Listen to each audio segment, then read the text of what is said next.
Okay, I think we're going. Let me check it. I haven't done this for a while.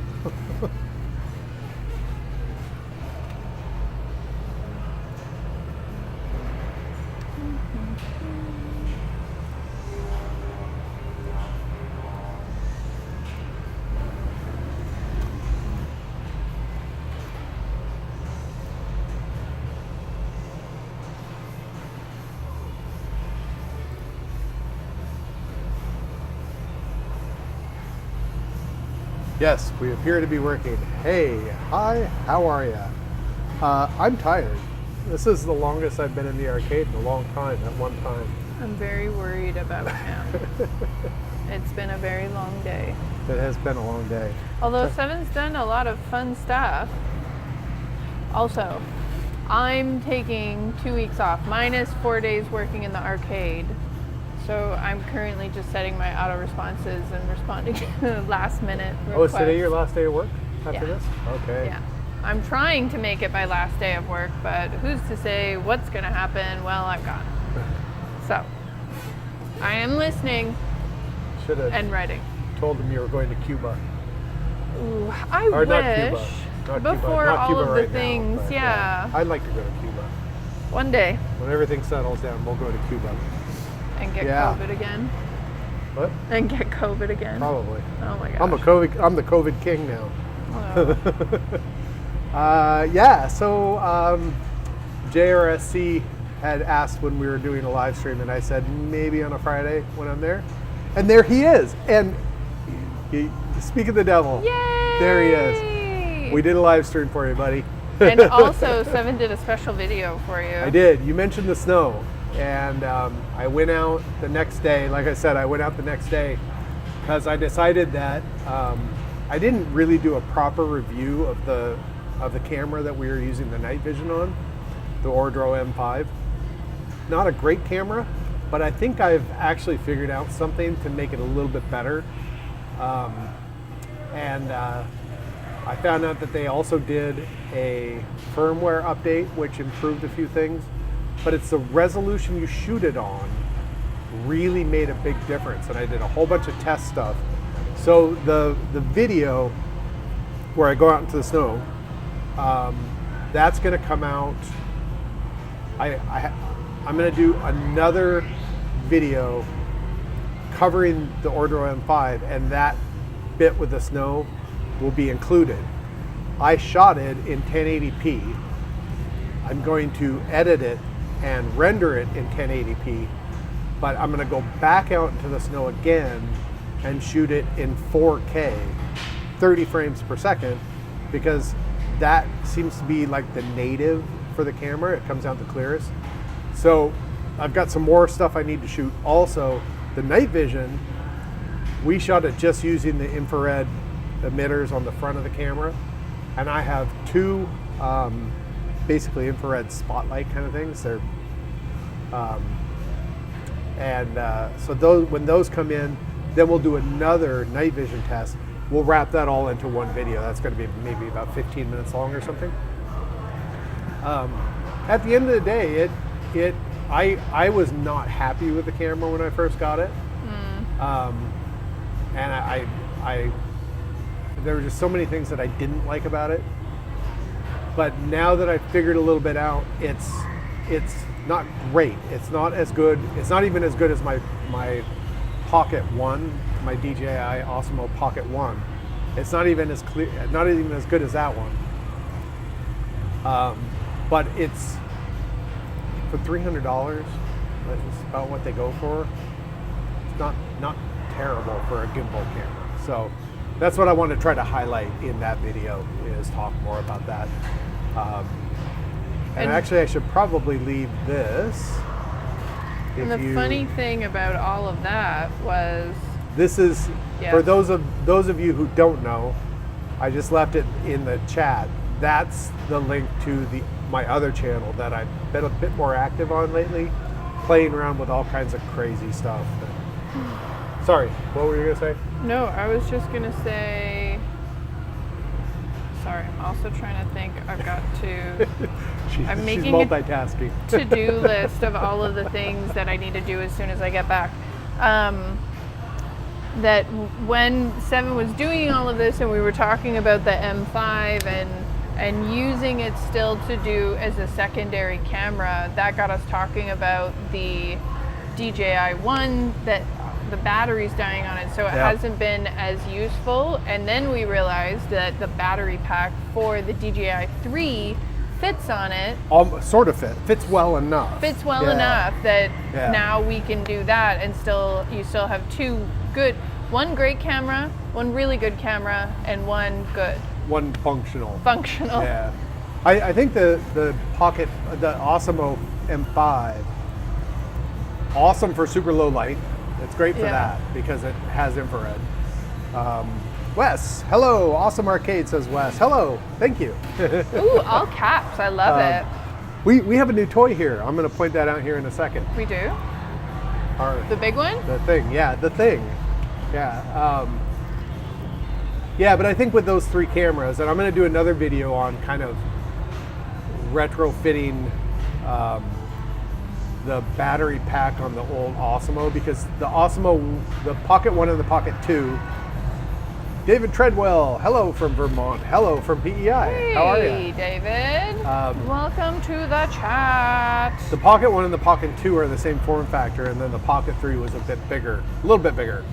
But yeah, you can shoehorn a battery pack on it, because my battery for the Pocket 1, I mean, I've been using it now for 4 years, I guess.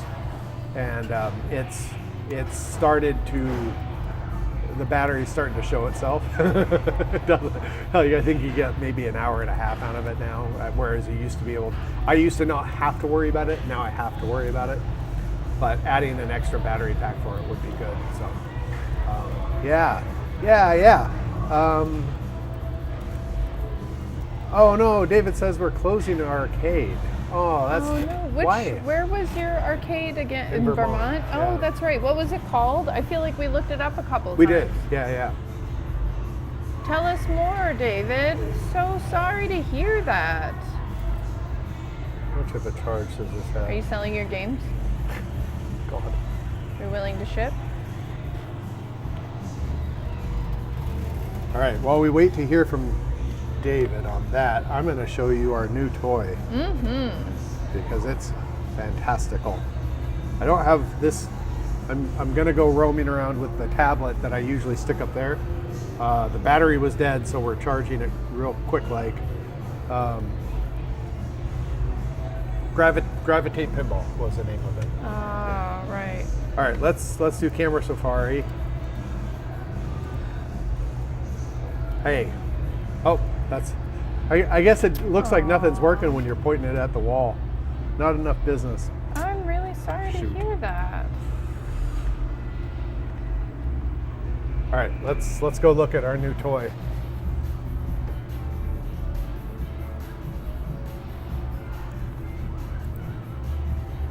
Look at that bad boy. 51-inch rear projection.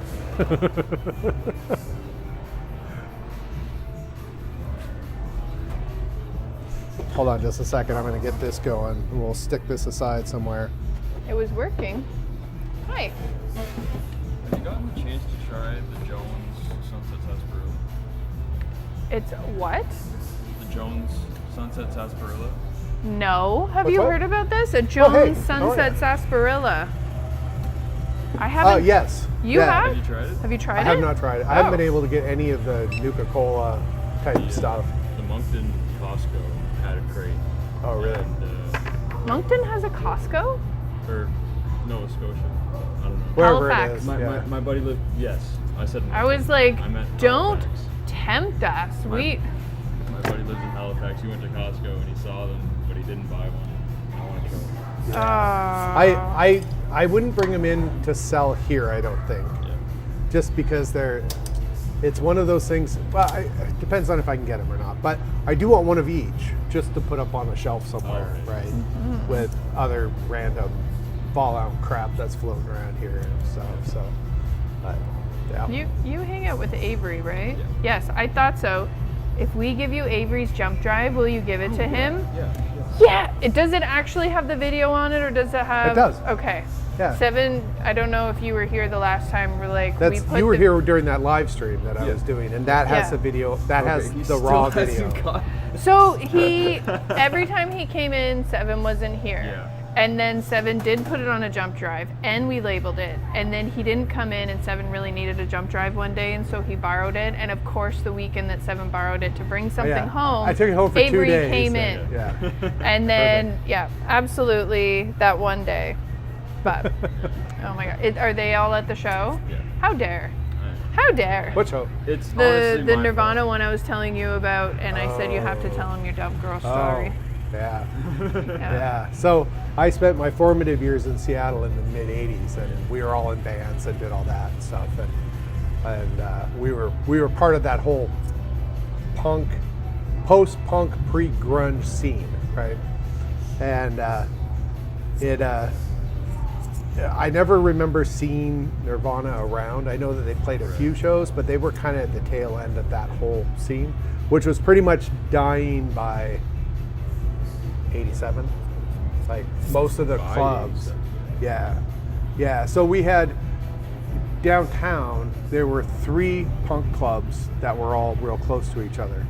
And even on the one New Year's 1984, it was pay one price, get into any club you wanted to. There were like 15 bands playing Oh my and stuff. God. And, Sounds amazing.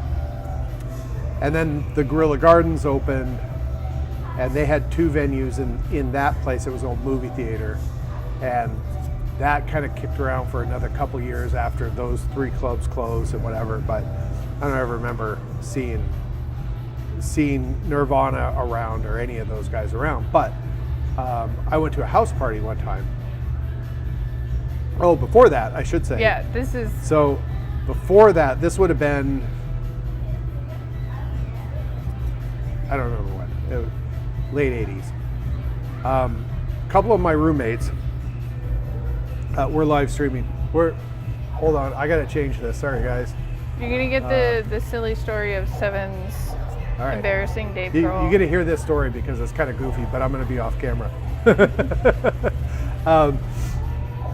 So a couple of my roommates, we were all in a band together, and the bass player of that band knew these 2 guys, and they used to. There was in Seattle, in the university area, there was a street they called the Ave, and that's where all the punk rockers and stuff hung out on, and all the musicians and artists and freaks, they all hung out on this area, right? Different parts of the Ave. And these 2 goons used to walk by carrying guitar cases and stuff. We were going to band practice, right?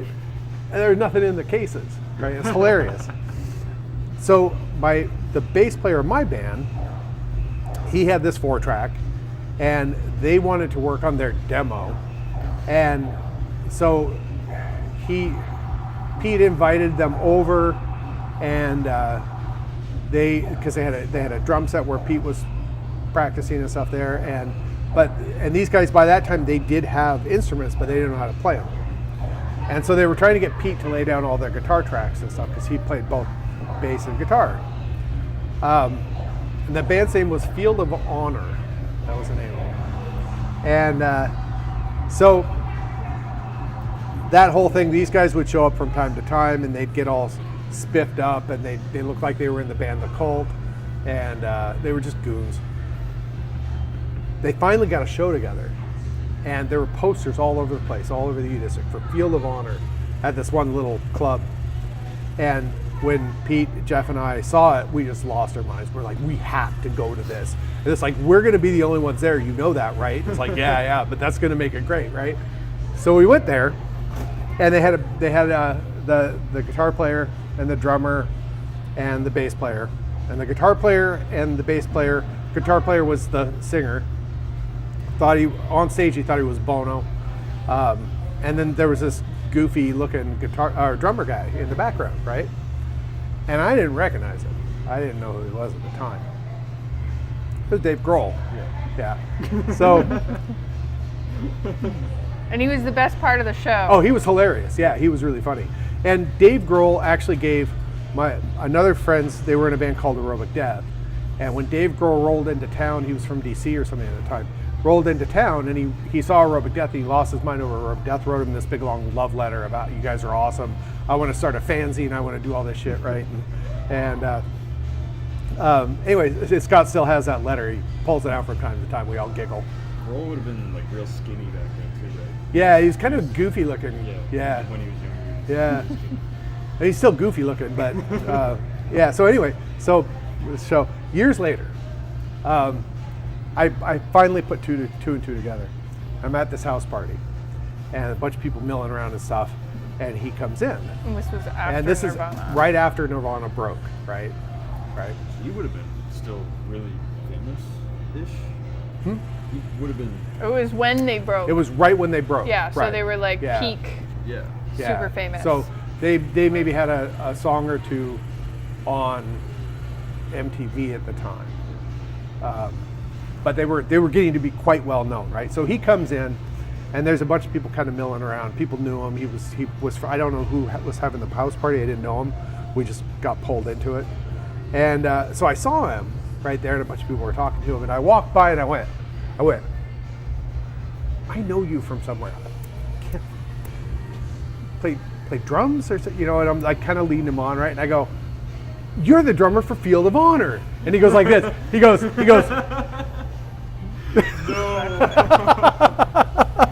That's funny. But he thought you were knew him from Nirvana, so he was that's getting what I really was excited. psyching him up to be. Yeah. And then he realized what it was, and it's like greatest embarrassment.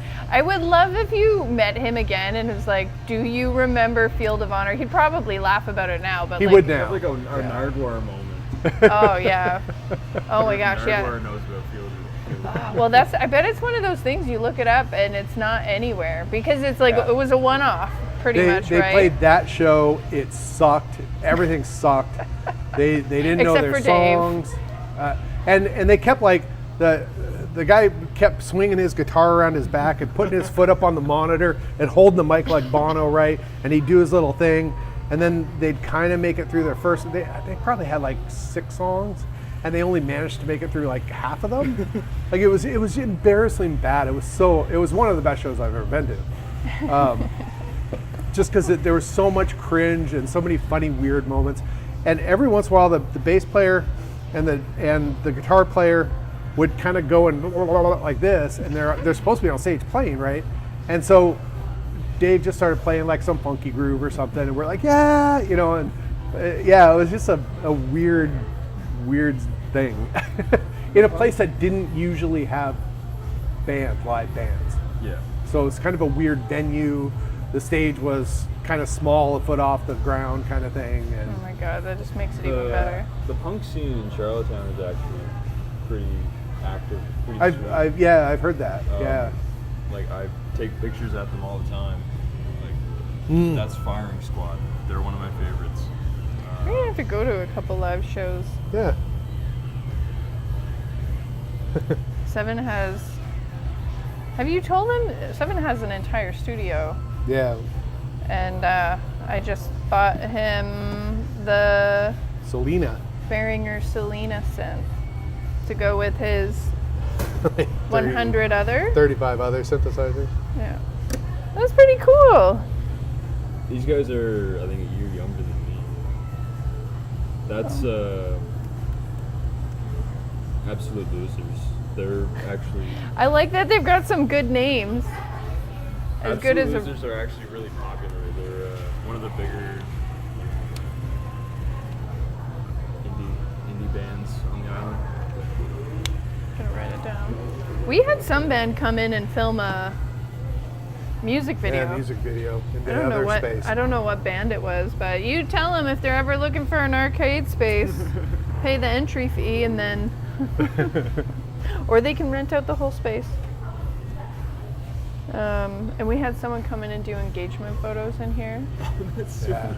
She can do weddings, actually. Yes, I'm a licensed marriage commissioner, and I haven't had any requests, but if anyone wants to get married down Pinball Alley Yep. or Pinball Aisle, And I'm a reverend with the Universal Life Church, so and you're also a doctor of metaphysics. yes, and I have a from the Unity Life Church, I have a doctorate in metaphysics and a doctorate of divinity. Divinity? Yeah. Not the candy, but the yeah. What? It was really Study difficult to get. He had to divinity? pay a whole $40 and fill out a form online. Oh. Yeah. Yeah. All Yeah, right. they're honorary titles. Gotcha. Yeah. Yeah. But And I am legitimately a marriage Yeah. commissioner. I've been, the Universal Life Church has been around for a really long time, and it's one of those things where you used to just mail in a thing, and for free they would certify you as being a reverend, right? So you could officiate weddings and things, mostly in the States, because some states require someone in the clergy. They're non-denominational church. They're an actual functioning church, but they don't care who represents them. But they'll so the excommunicate you paperwork if checks you're. Yeah, I mean, if you're Jeffrey Epstein and you were a reverend, they would excommunicate you from the church. But as long as you're okay, then they let anybody have it. So I've been that for a long time. And then they have credentials that you can order, and this is how they make some of their money, is they send you a piece of paper. They sell you a piece of paper for $20, right? And I was like, I should get one of those. And I looked and I was like, oh, look at all these honorary titles you can buy for like $20 or something. I always wanted to buy a doctorate or some sort of thing off the internet. It's the cheapest one on the block, so. Become a registered hairstylist for $15. Say that again? Become a registered hairstylist for $15. Oh my gosh. Right? There you go. Easy peasy. I like it. Yeah, so during the pandemic, I was working for a company, and everybody's now working from home. And so for Prestige, it seemed like when we first started, there was nothing on the walls behind them, and then everybody started like nailing their certifications and all their other crap on the wall. And that's actually when I ordered these things, to put those behind me, because it's like some dude's got a certification from like 1990, like computer stuff, Microsoft. like an A+ from 1990 that has nothing to do with anything you're doing today, right? But he puts it up there just to make himself look smarter, and it's like, come on. So you're gonna hang your bogus thing on the wall. I'm gonna do mine too. Yeah, it's just absolutely. It's funny because we've been talking a lot about like all the. I have to use Microsoft 11 for work, and all of the crashes that have been happening, and just watching it. Like today, I had the black screen of death, most likely from an update, and it's like most of the stuff Hi nowadays guys, sorry, is I just was chatting. Let's not see. even applicable from before. Okay, so David Useless. says not enough business, and that's horrible. I'm sorry to hear that. Most of the games are sold already. If you have gone up on Yeah. Pinside. I've been using it. Were you, David, are you still here? Were you Yes. all pinball, or did you have other stuff too? I've used it ever since, and I've really had any issues with it. We're bringing some home, What 4 about the instead last of month? 23 around Just the house. wait. Yeah. They didn't. Well, they did an update last month. Wes says, talking about- never been into Nirvana or grunge, but Dave Grohl is awesome. I never liked Nirvana.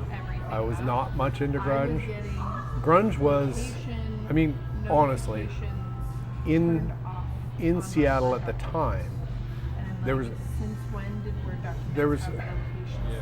were a lot of bands that started. It seemed like everybody you knew was in a band, whether they played live or not. But there were multiple clubs in the area you could play if you were underage. Later, they screwed a bunch of stuff up. But this place called the Monastery screwed everything up for everybody. But I'll tell you about that because that's a horrible story. But I, as a 15 or 16-year-old, could get up on stage, and we did do stuff like that, right? I was in a whole bunch of different bands. All my friends were in a bunch of different bands. The bands were very incestuous, so it wasn't uncommon for like you go to a club, 3 bands are playing. The first band, the guitar player plays, and then on the second band, the guitar player is now playing bass. Everybody's all sharing the same drum set because they all know each other. They all were at Seattle Rehearsal Studios, which was a big place where everybody practiced. Just a big warehouse with a bunch of rooms, and so they all like one truck goes and picks up the drum set for everybody, kind of thing. Yeah, and that was good until I think it was 85 or 86. There was a club called the Monastery, which was in an old church. Well, you probably know. I went there a few times, but it was laptops were more expensive than it was desktops a cool space, makes me feel very old. but But and it was open until affordable, so schools probably 6 a.m. or something like that. PCs. They didn't serve alcohol, And so my but elementary school the kids would go in, and kids, I mean, 15, 16, 17-year-olds, they'd go in there, they'd drop various psychedelics or MDMA or whatever, and they'd be up all night dancing and whatever. I never got into the dance scene and stuff. I did go there a few times because that's where if you wanted to get drugs, you could get drugs. And also if you wanted to pick up like hot little chicks, you can go there, but of age, right? It was a weird space. And so there were a bunch of people, a bunch of parents that were getting kind of pissed off that their 15 and 16-year-olds were coming home 7 a.m. grinding their teeth, smelling like they've been sweating for 12 hours, right? This is before cell phones, so they couldn't even lie to them and say, no, I'm at Cindy's for the night, right? So they didn't know where their kids went. So a bunch of parents got together and they started the Dance Club Act, I think is what it was called. And they passed it through city council, and it basically shut down underage's clubs. And so all of those punk rock clubs that had young kids in punk rock bands, all of that shut that all down. What they ended up doing, some of the people in the punk rock club started doing, they started holding events and calling them like wedding receptions. So they'd rent a hall, they'd get a temporary permit, and I don't know how insurance worked for that, but I went to a lot of clubs that were or a lot of shows, one-night shows in some weird venue that were, someone was wearing a wedding dress and thing, and it was supposed to be some sort of wedding reception or something like that. So, yeah, it was a fun time though. But then we were all trying to be punk rock. We weren't trying to be, anything like grunge because it wasn't grunge yet. But I got out of it by the time I was 16. I was still in the punk scene, but I was moving more towards recording and electronic stuff and studio work. I kind of lost interest on punk rock stuff and that kind of music scene. But I was still friends with everybody. Like that's the scene I was in. And so I was in a band that me and another guy, and then later it was we had a my mom always Art Clark. Hello, how are you? Later we had this girl that was a classically trained violinist, and we were kind of pre-industrial, death rocky, sort of doomy gloomy kind of stuff. And I didn't realize how different it was going to be. Yeah, early goth, I guess. I think it was, at that time I don't think it was goth. I think they called it Batcave mostly. And so but we weren't really Batcave. It was kind of hard to describe. We were industrial, so pre-industrial. So we actually went, there was an old, I think it was a gas refinery or something. It's called Gasworks Park. It's actually heavily polluted. It's right in the middle of downtown, right in the middle of Seattle on Lake Union. Anyways, I won't take and it's got these giant metal superstructures. Enjoy. So we go down there with hammers and mallets and all kinds of shit, and a tape deck and stereo recorder. We'd set up and we'd start banging out a beat, using these metal girders and big whatever, just metal factory parts, right? We'd bang on a beat, and then we'd take it back to the studio and we'd add synths and other things. If you guys want to get any drinks or snacks, you can take them in with you. That was kind of what we were doing. Yeah. But most of the punks at the time, they weren't trying to be anything other than punk. But honestly, most of them were too drunk to play fast enough to be punk. And grunge, I think grunge really developed its sound because all of the bands kind of started sounding the same because everybody was in everybody else's bands. and a band would, like band 1 had 4 members in it, but maybe they didn't like the drummer. So then they would form band 2 and get a new drummer. And they would pull some of their songs over and rework some of their songs for the new band kind of thing. But that's why grunge sort of ended up having a particular sound to it, is because it was very incestual, right? And everybody was too drunk or too fucked up on drugs to play fast enough to be proper punk rock. And then there were a lot of like some of the punks that were really into classic rock. A lot of like guitar classic rock, Jeff Beck, Clapton, that kind of thing. And so that kind of slowed down instead of like super fast punk rock, it kind of slowed it down to that. Yeah, that's kind of where it came from, I think. It was an amazing time though, man. There were so many good nights and so many good nights at the club. You'd see some amazing bands. An early punk rock band that I was in, the bass player was friends with a guy who, I think he knew the girl. There was a woman that, I don't know, 20s or something. She was going to university. She was Paul's girlfriend, Paul from Butthole Surfers. So Butthole Surfers, because of Paul, they always came to Seattle. They played a lot of shows in Seattle. And so it wasn't uncommon for us to get into shows with the Butthole Surfers and hang out. And I was underage, and Gibby bought me beer once. I had to give him some, but and so there was a lot of stuff like that. I ended up doing sort of like assistant front of house kind of management. I don't even know what I would call it. I was friends with a guy. We were working on a music project together, and he was the manager of a club. It was almost a mid-sized club. I don't even know how many the venue held, but this would have been like, let's say 92, somewhere around there. And so it's when bands like David Lee Roth, who couldn't fill the Paramount or any larger venues, so he would play at Under the Rail, which I want to say it held like maybe 400 people or something. It was fairly big. And so I would go in and hang out with him, and then they would have shows like David Lee Roth or something like that, and they have a gap in something that needs to be done, and so I go and do that. David Lee Roth, I actually sat I was working security on front of house security.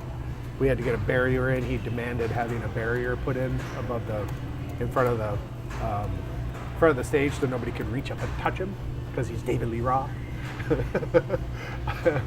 And so I worked the one of the sides of the speakers there, keeping people off of that thing or whatever. And it was, it's fun to have that kind of experience and meet a lot of these people.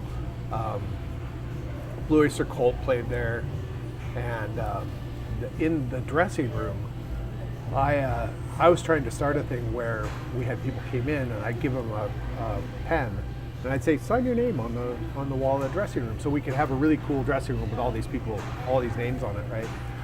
Fucking Blue Oyster Cult, they went in there and they drew this giant Godzilla on the wall, like just shitty Godzilla. Hey, how's it going? Scribbled all over the wall. Good.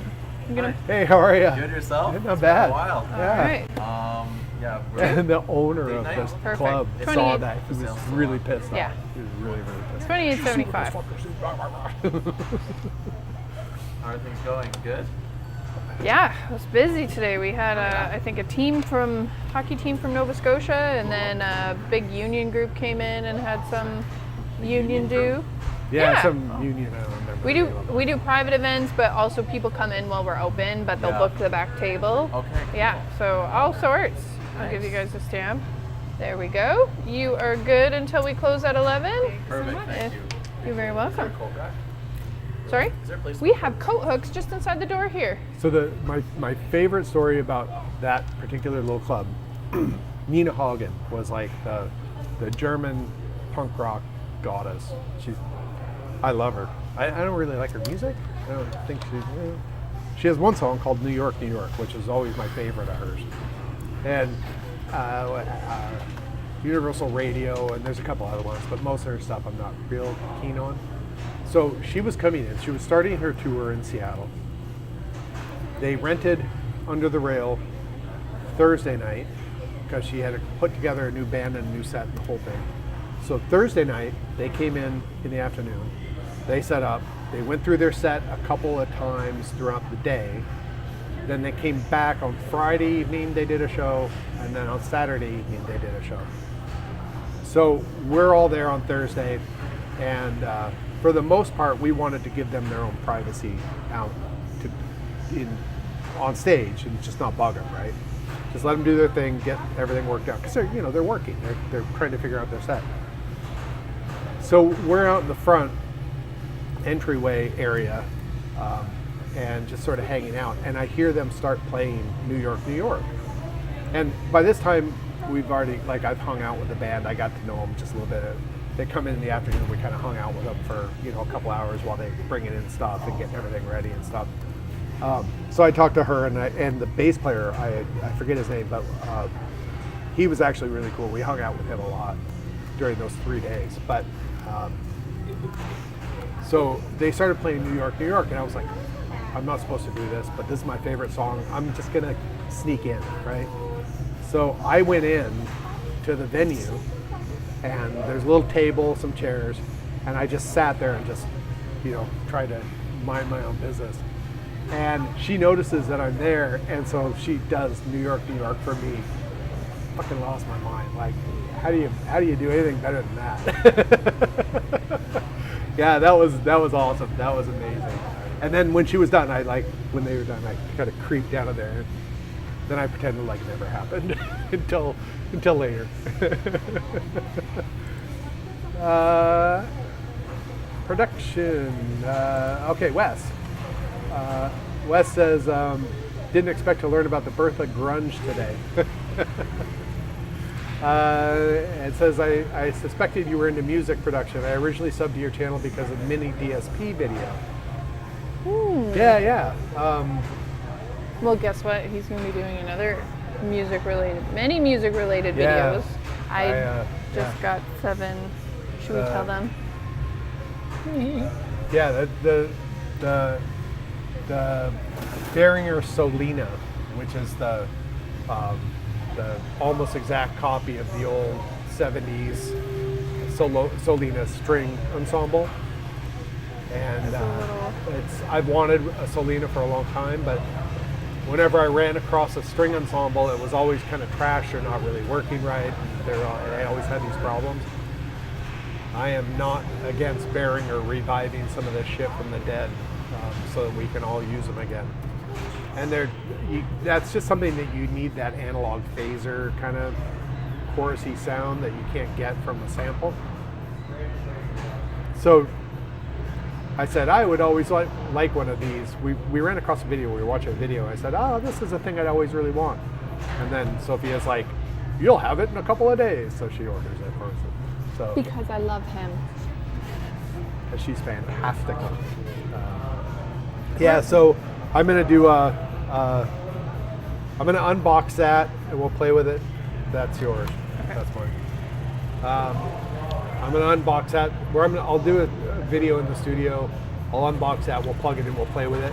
I actually have the Behringer emulation of the Roland vocoder, string vocoder thing. I forget the model number. Fantastic machine. Roland came out with their own reproduction of that, but they used their digital emulator chip. And I'm not gonna. It's a cool thing to have, but I don't want to spend $3,000 for an original. There's just nothing that I'm doing that demands that I do that. But if I can buy the Behringer one for $500 and it sounds exactly like the original, I'm gonna do that. I'm actually gonna talk about Behringer. I know a lot of people don't like Behringer, but I'm gonna talk about in one of my videos, probably the Solino one, making a case for Behringer, because I think they're doing some cool stuff. And they're sort of touching on bringing hardware, good hardware, inexpensive, good synths and modular pieces and a bunch of other stuff that you can't get for the same price anywhere else, and these reproductions that nobody is making and no one has interest in making. Like Roland their recreation of that vocoder was garbage when they could make a really nice, good like a reproduction of the original one.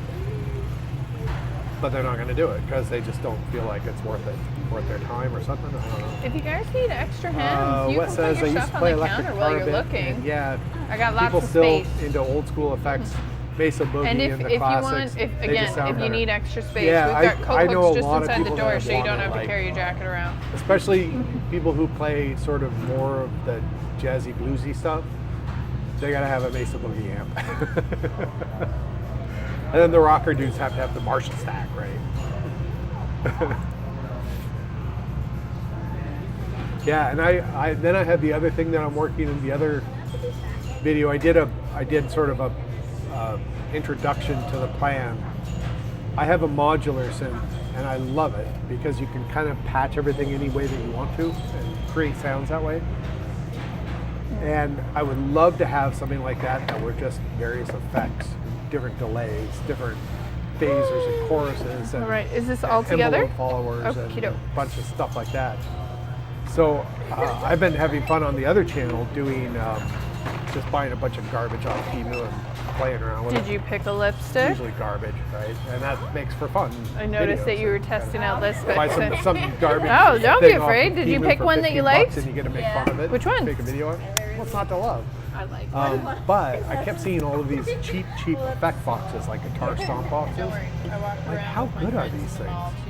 So I ordered some, and then I didn't do anything with them yet. And I thought, you know what? I'm buying a delay. It's labeled an analog delay. It's bucket brigade chip kind of thing, or emulated bucket brigade. And so I ordered one of those, $12.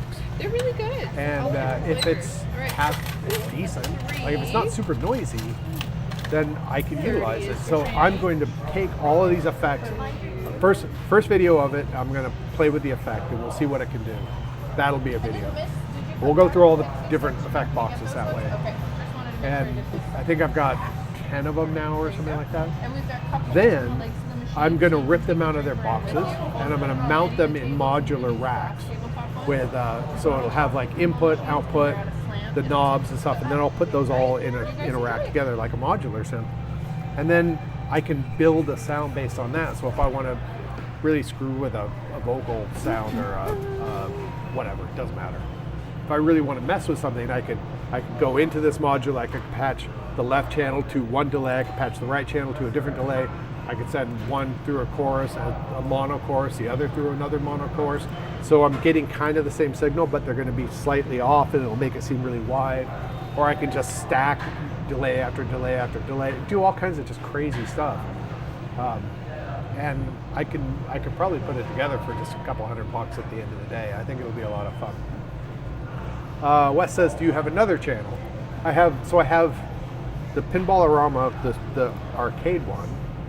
And then I have the other, which is that where you saw the mini DSP one, I think, when I was doing the 7 show, right? I've moved. I had another channel that had some music stuff on it, like my music kind of stuff on it, and I fixed an old Juno synth. There's a video from that. And there was some other garbage that I ended up deleting when I started playing with the channel again. And it's this one. I put it in there. Can I ask a question? Yes. I have a question for you and possibly David, if David is still here. I looked up Gravitate Pinball, and there's a in the main page, there's a picture of, I'm assuming, the two of them. And then there's a Wizard of Oz, and what I thought was a Spectrum or an Electra, and it's not. And I'm trying to figure out what it is. Is it a Spectrum? I don't think it is. David, what's this machine? What is that machine? Where is it? Beside Wizard of Oz. What's that machine? I want to know.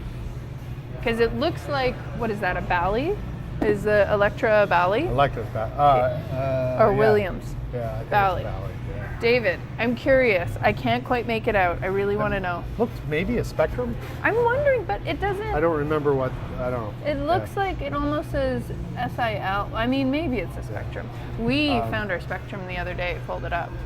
So fix it. Sorry, I'll be quiet now. Yeah, the mini DSP was. It was right. It was.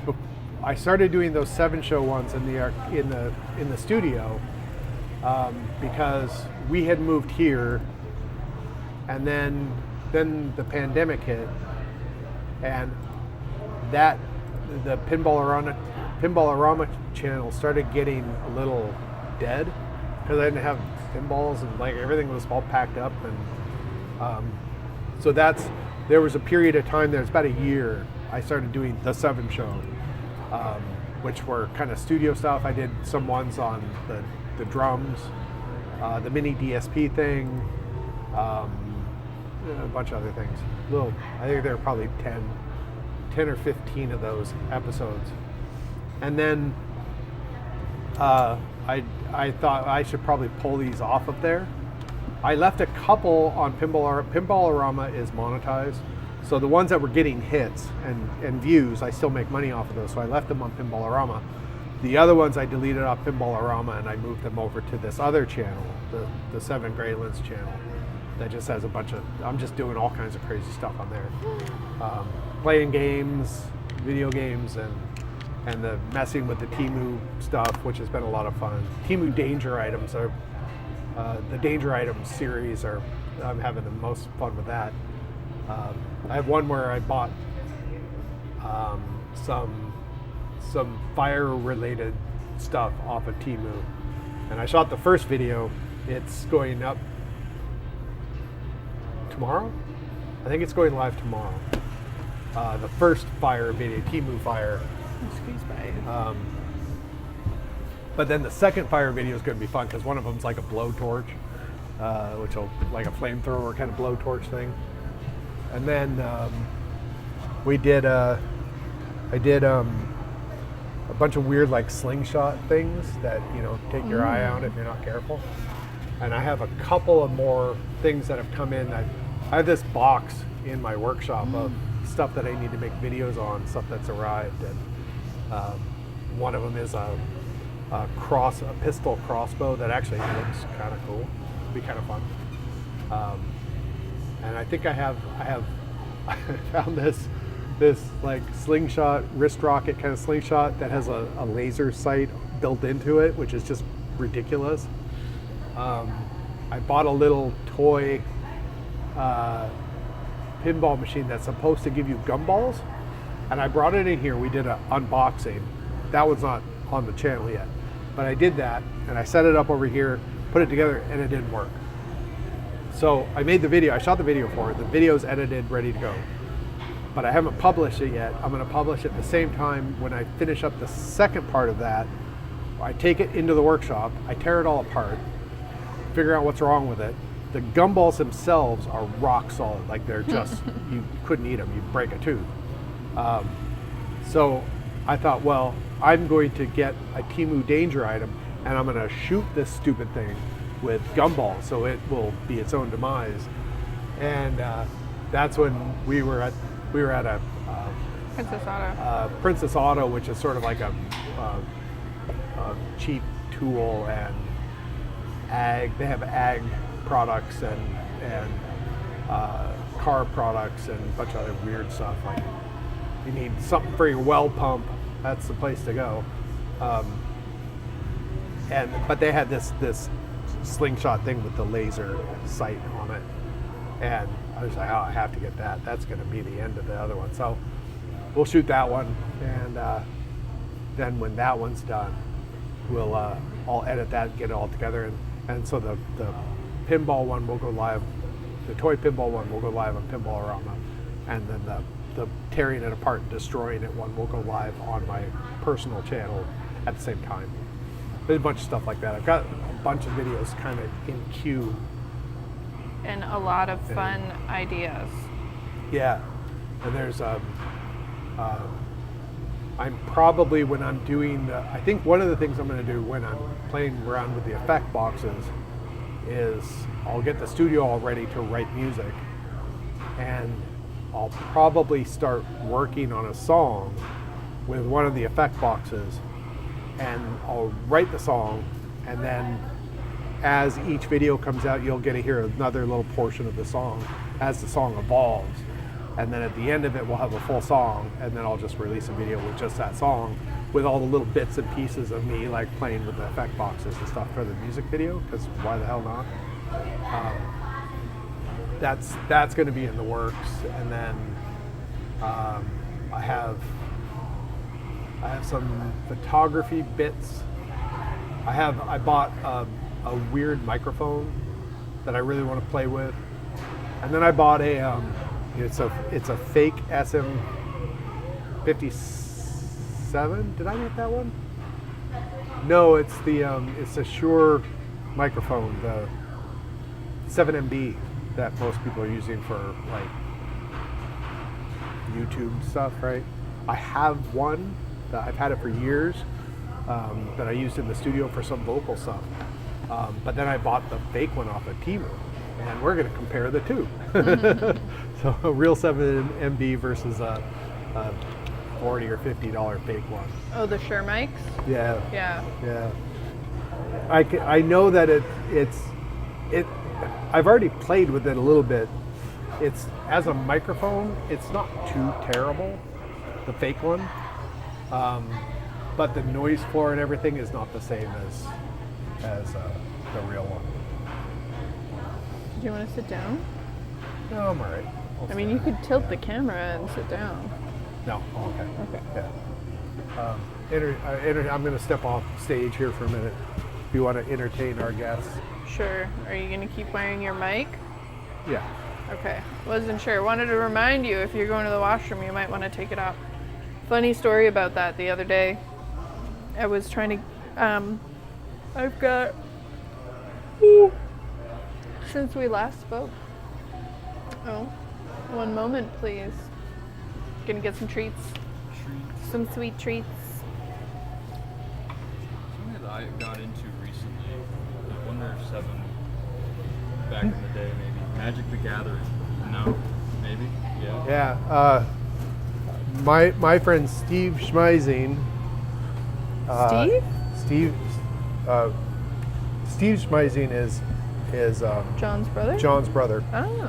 He worked for Magic the Gathering when they first started. And he went in, he's a computer guy, and he went into the place and basically wrote himself a new job. And so he got in on the ground floor. I have a stack of Magic the Gathering cards that John gave me. He was like, oh yeah, you should play this, right? He gave me the stack of cards. They're first edition stuff. I don't even know what's in it. Yeah. There's nothing super valuable. Other than the fact that they're the first they're ones. first edition stuff, and they've never been played because like he came to me, I'm like, I don't know what I'm doing. Yeah. We tried to play it once, and I was like, it's not for me. But yeah, so I've got a stack that probably this many stacked that high of all first edition never played stuff. Yeah. They're only going up. Are they still? Yeah. Yeah. Oh my gosh. Seven has had a couple of funny things like that. He worked at Starbucks for a period of time for shits and giggles, and they had the Starbucks cards that were really popular, and so whenever people would use them, he'd keep the empty card and sell them on eBay. Yeah, it was like right Because after they people would started buy it. them. I sold some of those stupid ass things. They were kind of beat up. They had no money on them. I sold them for like $50 on eBay. Like just the swipe cards. Yeah. Just They were just collector gift cards. cards. They didn't. Starbucks gift cards. They had special ones that came out. They had the original ones, and then they started coming out with ones for Mother's Day. They came out with ones for Valentine's Day. They came out with ones for America Day or whatever, right? But some of them they didn't print very many of them, and those would come in and like most people, it's like, oh, that's empty, throw it away for me. It's like, Yeah. I'll do something else with it. You said Thanks, you but- still have a box somewhere of the I ones do. that weren't popular, but they might be popular now. Yeah. You And never then- know. Then we'd have a whole box left over of like the Valentine's Day ones, and then the new cards would come in and they'd want to throw those away, and I just take that box home with me, right? Yeah. I'm going in the garbage anyways. Last time I looked though, they weren't doing that. They were. Well, I guess could sell them everything- for like $5 each or something like that, but that's a lot of work for. Yeah. You Too could much just work sell for it me. one lot for however much. Yeah. Yeah, that was hilarious. That was really funny. And I worked there like one day a week. Magic is in a strange spot right now. It's like they're branching out with other IPs. Like Oh, yeah. they've really kind of strayed away from the like high fantasy stuff that they were doing originally. Right. You'd think that they would capitalize on it. I mean, I know that Stranger Things was Dungeons and Dragons, but like capitalize on the fantasy aspect that might come with Doing some of it the. for so long.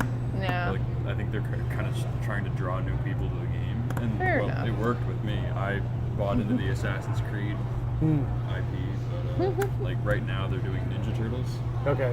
What? and it's kind of ridiculous in my opinion. Next they're doing The Hobbit, which makes sense. They already did Lord of the Rings. It's kind of middle. I mean, high that's smart. fantasy. And these are games based on that. Is that what it is? It's just new cards, like new sets. Okay. Based on IP. So kind of like the Stern pinball machines. Right. Yeah. So can you, if you have a Ninja Turtle card, can you play it when you're playing regular Magic Yeah. stuff? So you can have That's smart. See what they need to do. Giant ancient dragon against Donatello. They need to get into Italian brain rot. Yeah. Oh my god, the whole new era. The shark with feet versus. Right? Those are ridiculous and the popular. Oh, that reminds me, I still have to go get a tongue up from upstairs. I totally forgot. Some kid bought a tongue sore today. Okay. They're just, do I have one hanging up here? I don't. I need to go upstairs and get one. They're crazy. He says that Wizard of Oz looks like Jersey Jack's pinball release circa 2013. We want a Wizard of Oz. That's one that's on our right? list of things to get. Did anyone figure out what the machine was? Did David leave? I think he did. I might look it up. So David said that he sold most of them, but they're keeping a few already. Yeah, I saw that. He's keeping 4 but he's That's selling too It bad. is. Yeah. I mean, I don't know. I feel like I don't want to say we're doing better in Canada, but I feel like there's less fluctuation in what's going on than what might be happening down south. Like we've really tried to. Well, and the pinball community is a very finicky group, right? We were talking about this the other day that when I got into pinball, which was late, I was late to the scene. And that was, when did we buy the first one? 2014. We bought our first Or maybe one. no, we moved in April. I'm not sure if we already bought one. I think we moved in April 2014 or 2013, and then we spent New Year's 2014 or 2015 in Ireland, and then sometime before one of those summers. I think it was 2015, summer of 2015. We bought our first pinball machine. Yeah, so we that's when I got into it. We've been right around 2015ish, and a lot of the people that I knew that I ended up meeting in the pinball community were kind of into a lot of different things. I mean, obviously, I met one guy who he liked all machines, but his personal collection kind of geared towards late 80s, either late 80s Williams, late 80s, early 90s Williams, or like old. Who? He was the guy who lived in Chilliwack, Chilliwack. I forget his name though. the big place that you went to, big basement or whatever. Yeah, he had everything downstairs, and he collected like the other thing. Yeah, he had a ton of money. The other thing he collected were like coins from shipwrecks. So he went down these stairs, and there was sort of this central point that all the rooms branched out in the basement, and all the walls in the central room were just covered floor to ceiling with all of these little gold coins and silver coins, doubloons and all kinds of shit. and they were mounted in frames that told like what the shipwreck was and all this other That's stuff. so cool. Yeah, he had a sing along that was fantastic. It was, and I would like to get a sing along, but that particular one, he spent a lot of money on finding it, one in really good condition, and then having it restored, so it was just pristine. It was just fun to play. I like that game. JRSC says, did you watch any of the Winter Olympics? I don't do sports. No sports. I did. Yeah. The whole curling controversy, man. She's into- I used she's to into curl. Yeah. If you know, you know. Yeah, I don't follow any sports at all. I'm not into competitive I want to go stuff back or- and watch the figure skaters because Japan won gold for the first time ever in pairs figure skating. I like figure skating, watching it. I don't. I would probably be okay watching figure skating because it's not a direct competition, like team against team. It's a team against team stuff that really turns me off. I don't really like that. And watching people ski or ski and shoot guns and stuff, like that doesn't get me. So funny story that's Olympic adjacent. Yeah, see? JRC knows what I'm talking about. If you know, you know. So in 2000, God, it can't be 2005, 2008. I'm going to say it was 2008. The Women's World Hockey Championship was held in China, and that's where I was living at the time. And in a very similar matchup as it usually is, it was Canada versus the US for the gold medal game. And I was there and we were cheering them on and watched the game, and sadly Canada lost to the US. And my friend owned one of the only foreigner bars in China, and so the Canadian team ended up coming to this bar. And because I was a Canadian that could speak English and Chinese, or Mandarin, pardon me, my friend asked me to serve them, and then proceeded to give me a cracked serving tray so that all of the drinks that I was holding fell onto the floor, and I looked like an idiot in front of the Canadian women's hockey team. So that was very upsetting. But I did get a signed puck from Haley Wickenheiser, so that's sitting in my little display cabinet. Very exciting. Very sad for the Canadian women. Very cool for the US women who did not go to the White House and instead hung out with Stanley Tucci, which Snoop Dogg also did. Snoop Dogg made a special jacket to go hang out with Stanley Tucci. Amazing. Magano. I heard Flavor Flav invited the hockey team, the female hockey team, to party with him. He would take him out on the town. Oh, did he? Yeah, I'd totally go hang out with Flavor Flav. He's hilarious. So it wasn't Nagano. Nagano was in Japan. It was in Harbin, China. I was living there at the time. I think it was 2008.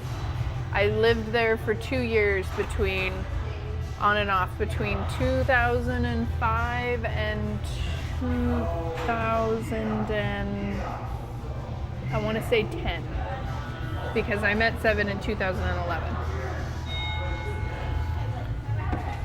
It was worth it in the end. Oh, I was going to talk about our new monitor that we got, the rear projection that's over there. Oh yeah, you showed everyone. You can see it in this, right down there. Boop. Move it so that my finger is pointing right there. The big one.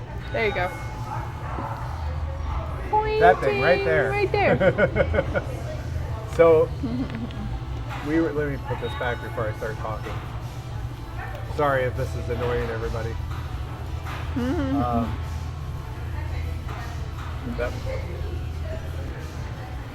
You feeling okay, Seven? I'll tell you in a second. A handful of days ago, was that Monday or Tuesday or something? Yeah. I occasionally, I don't really use Facebook, but I occasionally browse through the marketplace stuff just to see if anything interesting pops up. And they had just posted this Toshiba rear projection TV for free. And I was like, oh, we have a ColecoVision. Some guy gave us 2 ColecoVisions, a bunch of controllers, a whole box of games, like all this really cool stuff. He came in, he's like, hey, do you have a ColecoVision? I'm like, no. He goes, well, I've got one. I've got one that works. I have one that, he's explaining all this stuff. I'm like, oh, that's neat. He shows me pictures. I'm like, that's neat. How much do you want for it? And he goes, oh, you can have it. I'm like, I like that price. And a couple of days later, he comes in with this boxes of shit. Like, here you go. Someone might bring us some Nintendo games too. And I was like, we don't really buy these. If you want to bring them, you can. And then I was like, you should just buy yourself a new TV or an old TV and play them yourself. Don't give them up. Anyway, so I've been wanting to put the Coleco out for something like that because it's all original. I don't want kids to like thrash it. So for something like the Coleco, that would be a thing where we would announce on Friday night, we're going to have the Coleco out if you want to come and play it. And we'll have all the different games here, and we'll throw it up on the floor at like 5 p.m. and we'll keep it up all night or something like that. But then the next day we'll get rid of it. I don't want to leave it just sitting around to get trashed because it's original stuff. But I was thinking, over there with the consoles, we have the old CRT, and then we had a 32-inch flat screen. That we got for $5. Old school flat screen that has all the different connectors on it, except for it doesn't have the 2-terminal antenna one. So they had this rear projection thing. And my first thought was, this is going to be old enough that it's going to have the old school antenna connectors and everything. I was expecting it to be like maybe 480p or even 320 or something like that. Like I thought it was going to be old school. So I sent him a message and I said, I've got the arcade. I'd love to run my old consoles on it. Would you hold it until Thursday? Because that's as soon as I can get it. And we had a little back and forth, and they were like, yeah, sure, no problem. Got the measurements, checked yeah, the made van. sure it was going to fit in the van and all this other stuff. Because it's a 51-inch screen, right? Would fit with this much space. We had a half-inch on either side in the van. But so we went and got it. We went to go pick it up, and the guy, he's like, oh yeah, he was telling us like, you wouldn't believe how much I paid for this when it first came out. And I looked up, it was 2003. And it was early 1080p. I was like, holy crap, really? So it does 1080p, and then it does And how much 540p. did he paid say? $3,500 for it. It did. He said it came bundled with An NES. an NES. And then he had, on the back, it's got DVI out. It doesn't have HDMI, or it has DVI in. It doesn't have HDMI. And he bought a cable in 2003. A dongle. That it's a 3-foot cable, HDMI to DVI. And it was. And he said, I paid $100 for that cable. He seemed very upset that these. Yeah. When we were driving away, I was like, that's a man who's miffed with technology, man. Because it's like, he bought it for $3,500 back in the day. I don't even know what that would be in today's dollars. Probably Someone double online that. do calculations. Figure it out. Yeah, and now he can barely even give the thing away, right? Yeah. Like, And I bet you we were the only ones that contacted him. possibly, yeah. And it was funny because when he said that, it reminded me, not even that long ago, I guess long ago, 10 years ago? Wow, I feel old. 10 years ago, I was working in an office that feels like I worked there yesterday. And we had this old CRT monitor that's not as big as that, probably as big as the one that we have with that's playing Nintendo, but it also had VHS and DVD, and it was so fancy in 2003 when that office had originally bought it. And every year, one of my jobs was to go through the entire office, and anything that was over $100, I had to check inventory on. And then if we were to remove something, we had to fill out a form and say why we were getting rid of it, and had to give a full explanation and take a picture of it. And so finally in 2016, we're like, let's get rid of this TV because we don't use it. when was the last time we played a DVD or VHS, whatever. And then, but I had to give a reason why we were throwing out a $2,000 TV that was bought in 2001. $2,000 for the CRT. And so I had to be like, look at the picture and look at what year it is. This is why we are getting rid of this. But yeah, wrote obsolete. And then someone, I can't remember what we did with it. I think we were allowed to donate it as long as it wasn't going to someone in the office. And so we just posted it online and was just like, come and get it. Anyways. Yeah. So we got that in. We drug it in here last night. I wasn't going to come in today, but then circumstances, I decided to come in. I figured I could get rid of it, do a few little odds and ends around here that I've been wanting to do. And, The circumstances were me. It's my problem. But I got that set up, and I took a video doing it, setting it up. The convergence, JRSC says in 2003, 3,500 Canadian is worth about 5,634 Canadian. That's crazy. Oh man, don't tell him if he ever comes in, it'll hurt him. We gave him some free passes, so hopefully we'll see him again. He can come in and play on his thing. The convergence of it is a little skewed. So for those that don't know how those work, rear projection, they're basically old school projectors. They have 3 light guns, red, green, blue. They're basically CRTs, kind of, and they fire out the thing. Old projection, front, like regular projection screens, they work the same way. They would sit in the middle of the room, and there were 3 big lenses about this big around, red, green, blue, and they would fire up at the screen, and they were kind of dim and whatever. So they did that same technology. They just packed it in. They fired it from the rear in reverse, and so that's how those work. And then there's a Fresnel lens in there that kind of distributes it. I figured worst case, if we got this thing and it just was a piece of crap, then I could tear it apart and get some really fun stuff out of it. Make a video ripping it apart, having fun with it. Maybe we could put an actual projector, like a new school projector behind it, which would be a whole lot brighter. I wasn't too worried about it. But so to get white, you have to have equal parts of red, green, and blue all focused at the same spot to make a white bar. When the convergence will go out of whack, and this happens on CRT monitor as well, and you have to go in and adjust them.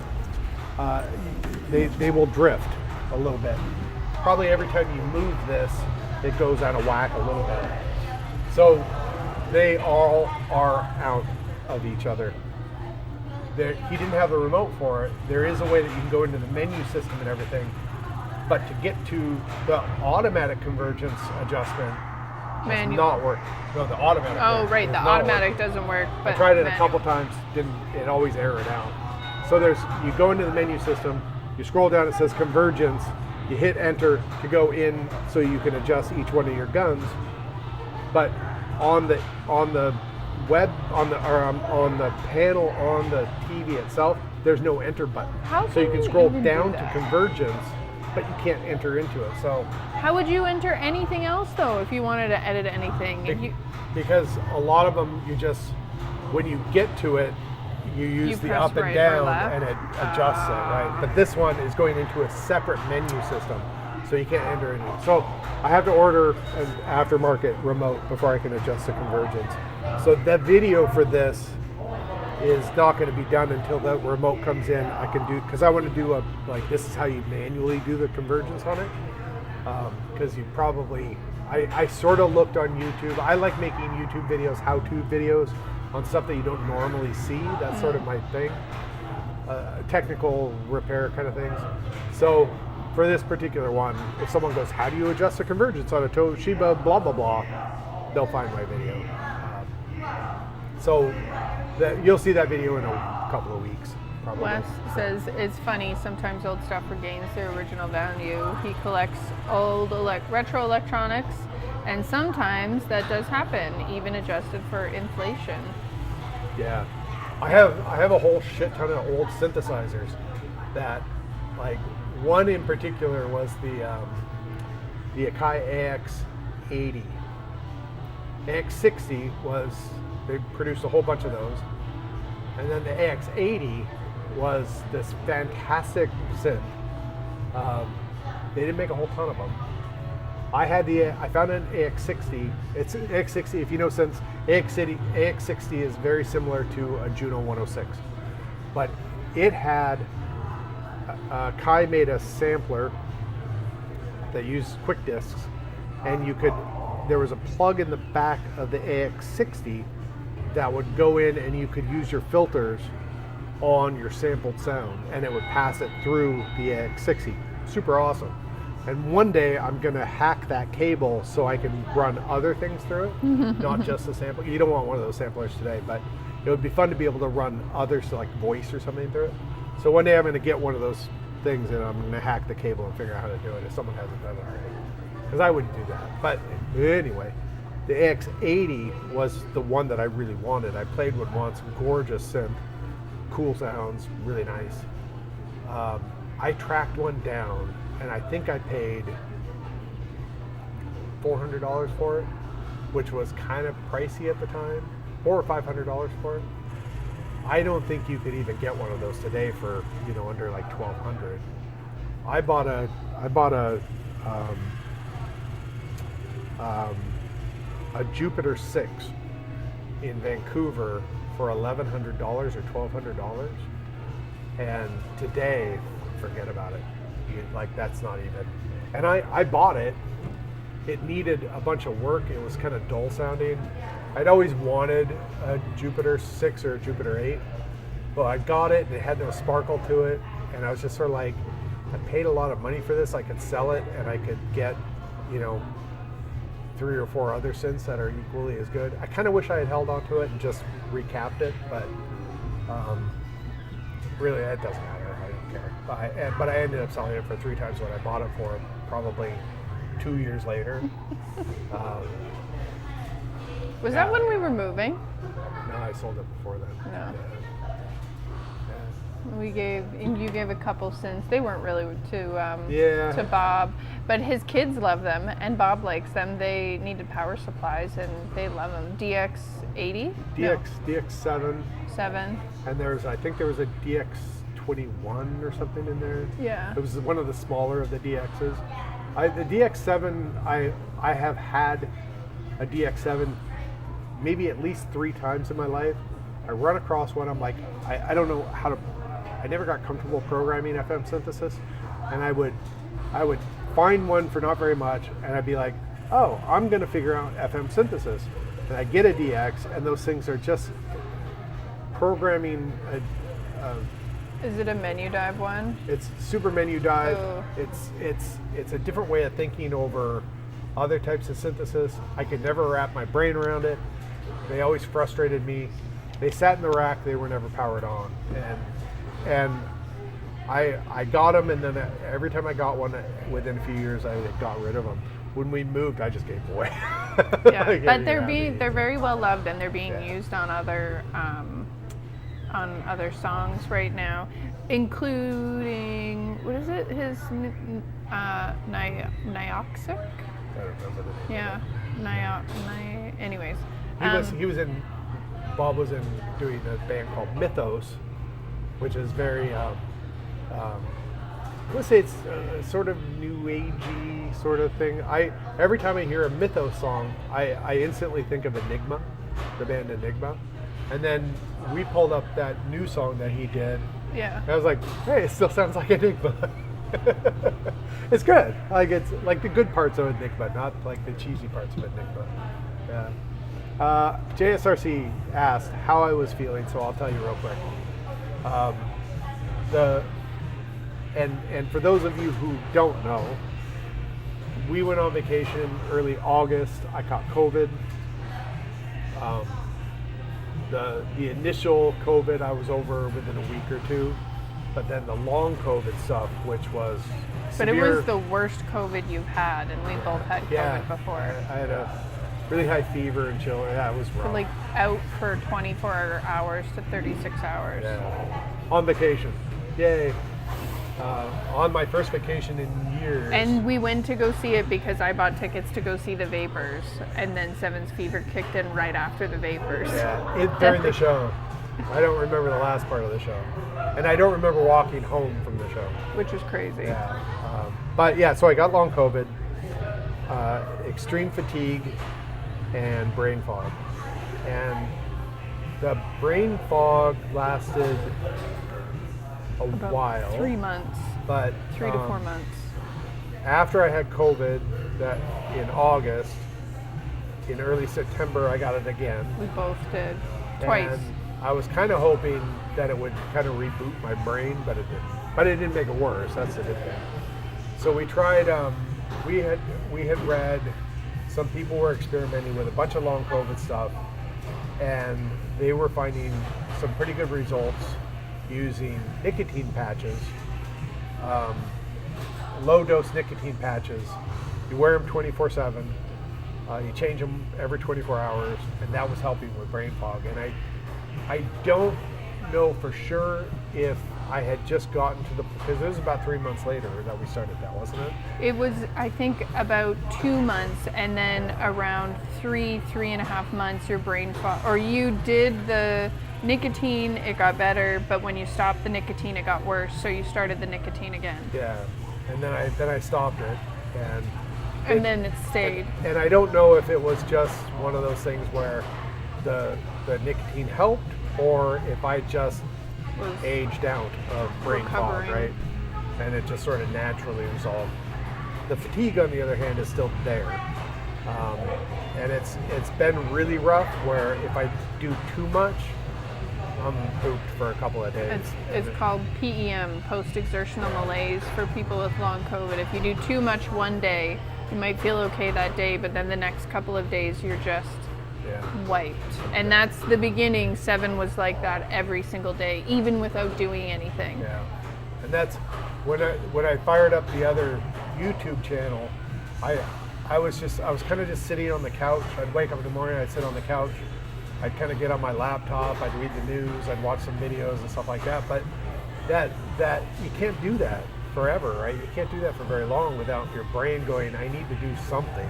Yeah. And so then I was like, well, maybe I should play some games, like video games, that at least, I mean, I'm not exerting myself, but my brain is working in a different way. And so I built a new computer, and then I started doing games, and then I was like, well, fuck it, I'll go ahead and we'll record some of this stuff. When I started feeling a little bit better, and I felt like I had the brain power to actually narrate what I'm doing. And it's really interesting if you go back and watch some of the first games that I put out, the first video game videos that I put out, you can tell that I'm still sort of under the weather. Like I'm not kind of on the ball. Brain's not firing on all synapses yet. And then doing I'm still doing the videos because it's a way for me to kind of keep active without being, like it doesn't take very much effort to unwrap some shitty slingshots from Temu and shoot some things at a cardboard box and film it and make some jokes and then edit it. Like it doesn't take a whole lot of strain or brain power. So YouTube has been being a what did I call myself? Influencer. Being a YouTube. What did you call me, JRC? YouTube's #1 influencer. Yes. Being an influencer has been very therapeutic in the ways of kind of getting over it. But we'll see how I am tomorrow. This is the longest I've been in here since. Well, and it's not just being long. Generally, Seven only works 2 days a week, and that's Thursday and Sunday, so that he has a couple days in between in case he needs to recover. And we've had a couple days where he's come in and worked for a couple hours and then gone home on a back-to-back, and that's only because I still have a day job and I work from the arcade doing it, and they've been very supportive of our whole process and Seven getting better. And so he'll come in for, like today, for example, the reason why he came in is because I had to do an interview, and so he ended up coming for the whole day. But generally he just comes in. So we'll see how he feels tomorrow, because that's 2 back-to-back days, and Thursdays and Sundays are short days. Thursdays we do together, Sundays he does on his own, so that I can have 1 day off. Yeah. So hopefully you're We'll not see too... how it is tomorrow. Yeah. Do you want The last time I was in, I hung a bunch of lights, and I did all that stuff hanging the new LED sign, and that was too much. Yeah. That kind of killed me. But today I've taken it sort of easy. I haven't done a whole lot. I've been pacing myself. Did 2 videos though. 2 videos. Yeah, I did the video setting up the part of the video setting up the rear screen, and then in the style of making videos that you don't see a lot of videos on, we have a little Hoover that we use to vacuum in the hose ripped apart. So we got a replacement hose, so I made a video on how to replace the hose. Sort of a serious one, right? So I had to replace a hose. I just set the camera up, I just did it, and it wasn't too terribly bad.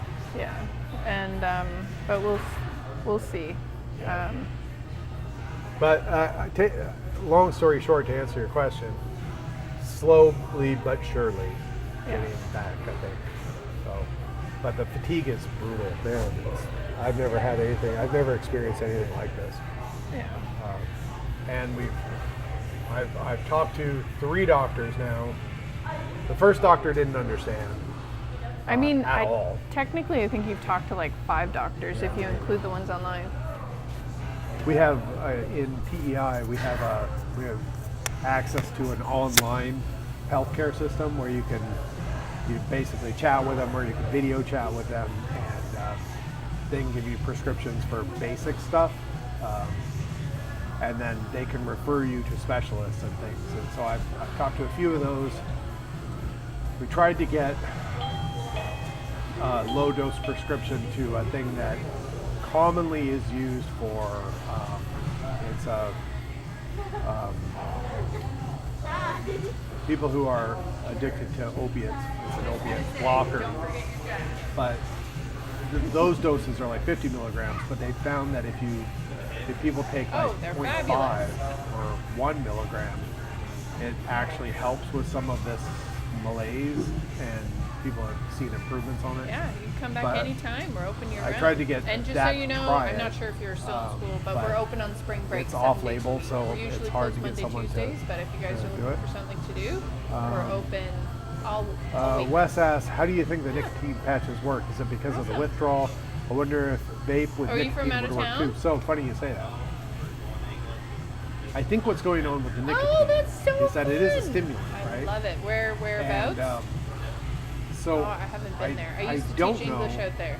if So the I taught at function an of having international school, nicotine and then we get to is, take the students to different like tourists. I don't know not if you're tourists, just but if historical you're getting sites. a little bit of a And I stimulant. was like, this is awesome. and I that's get paid to be a helping your tourist brain with the function. rest of them. I did some So, research that's on fun. nicotine. I love it. And Well, the I'm sure you interesting guys will have a thing good trip. We spent is that New Year's, the medical like, thought process, a long time ago in I think Ireland, 50s, and so in it was the still really 50s. nice in the winter. they thought that nicotine, and back then it was Always. the only way to get nicotine was Awesome. You guys through have a great tobacco, night. right? Smoking tobacco. Thanks so much. Or chewing tobacco. But they thought that nicotine caused depression, and it was part of this peer-reviewed study that I was reading on one of the medical publication sites. So it was a legitimate source, right? Peer-reviewed source. But they were referencing nicotine. And what they found out later, when they studied a little bit more, that nicotine wasn't causing depression. Nicotine was helping depression. So people who were naturally sort of depressed, they were smoking and they were finding relief, that the nicotine was giving them relief. And they weren't as unhappy. So now that they can synthesize nicotine, and you can get nicotine outside of tobacco, and doing it in like lozenges or sprays or inhalers or vaping or any of that stuff, they're finding that it does other things. I think the mechanism that people were because people who didn't smoke were using nicotine patches, and they were finding that their brain was functioning a little bit better. I think all they were doing is they were kind of giving a little bit of stimulant. Well, it And, opens up the blood vessels, yeah, it right? does a and, bunch of stuff, and so I imagine that probably, because that's one of the things that's a lot of studies with long COVID, and we've seen this with Seven when he takes his pulse ox, is that the oxygen, COVID does something to your blood and you're not getting enough oxygen. So there's studies that are suggesting that the lack of oxygen is doing something so that even though you've got blood flow, you're reduced oxygen, and then the nicotine is possibly opening those blood vessels up so you've got better movement of oxygen. And then for me, actually, personally, my pulse, my resting pulse is 60, and my blood pressure is usually really low. So I'm kind of low key just by nature. And so then you add a little bit of depressive element, medical depressive element on top of that, and it's like goes through the floor. But I think that's a mechanism. I think it's a little bit of stimulant. So I used to smoke. I stopped smoking. I moved to vaping. Stop vaping. And then I slowly, I didn't want to keep, I like nicotine, but I didn't like being tied to it. You know, if you take a long flight and you can't get nicotine, you get a little edgy, right? It's like, I would love it if someone were to synthesize a non-addictive nicotine, but and maybe in the future one day. But so I had been using nicotine for so long that I thought the easy way to quit is I'll just start vaping. I adopted vaping like really early on, and the minute I got my vape, I stopped smoking.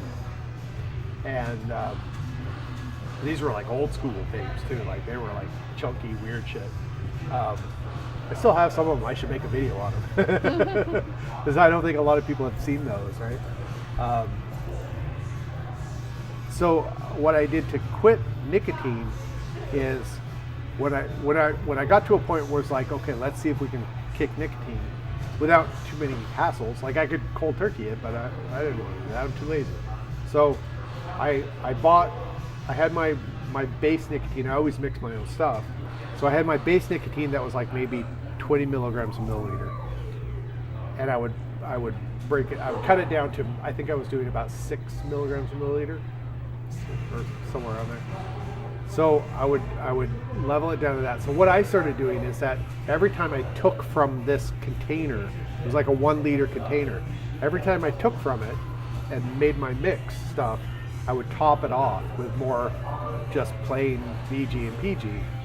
And so it slowly diluted itself over time, and I kept mixing my other stuff like it was the original. I used my original formulas to mix down. So at some point I got to 0. And then all I was doing is I just had the habit of vaping. I honestly don't know how long I was at 0, but one day I woke up, and my mornings usually, like, I kind of do my thing. I don't start vaping right away or something. Usually when we were here. So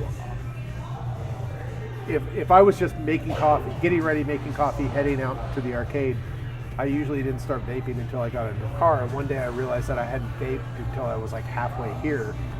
And I think it was the next day I was like, well, let's keep the thing in the back so I don't have access to it when I'm driving. If I really start getting edgy for it, and I never got edgy for it, so I just left it on the counter. And what's funny about this is he did this at a very stressful period when I wasn't here. I think it was it when my mom was sick or while you were doing the arcade?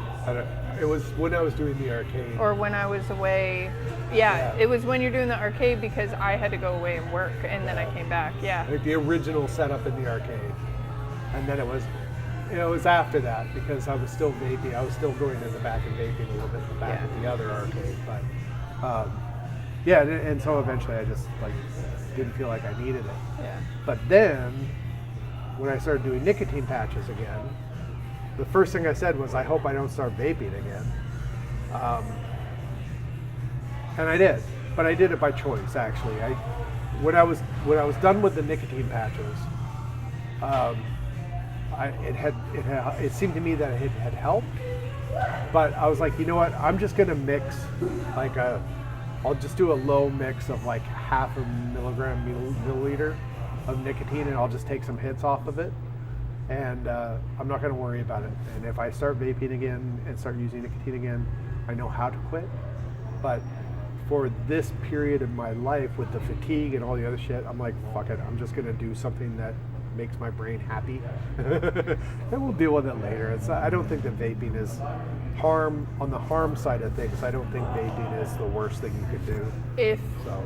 If you are using, or not responsibly, I mean, you should use it responsibly, but 7 has looked into it and mixes it with medical grade stuff, and that's the problem. See you later. Thanks so much. I hope they had a terrible time at the show on your behalf. And so, but it should be regulated. That's the only thing. That's the safety issue, is making sure. It doesn't need to be banned, it just needs to be regulated. I used to get 1 liter bottles of 100 milligram a milliliter stuff from this lab down in the States.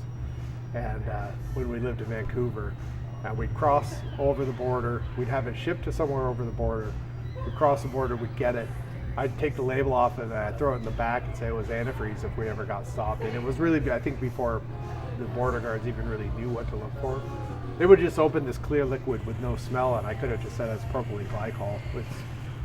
I use it in, products and stuff or whatever. Like, I don't think they would have ever tested it. I don't even think they could test nicotine at the border at that point. They might be able to now, but so I would get several of these things, and 1 liter of 100 milligram mix. Like, you had to use gloves and goggles, and like, it's serious crap. It lasts you like a year. It would last forever, yeah. Because you could mix that down tenfold and still be strong. Right? Yeah. So, yeah. Sounds like Wes went through the same thing.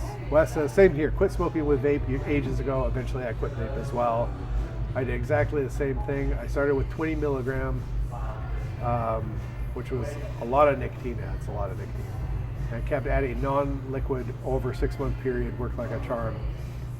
It was a big 2-liter bottle. It sounds like we did exactly the same thing. Yeah, 2-liter bottle of citrus flavored liquid. I ended up ordering because I just decided, fuck it, I'll just keep doing it again. I don't really care. Not right now, but I ordered. It's harder here to get. Like, I can't get that lab grade shit anymore. So they've regulated it in Canada, and everything has to have the tax label on it, which is good. The PEI has banned flavors, so if you go into a vape store in PEI, you can only get plain, non-flavored, and like tobacco flavors.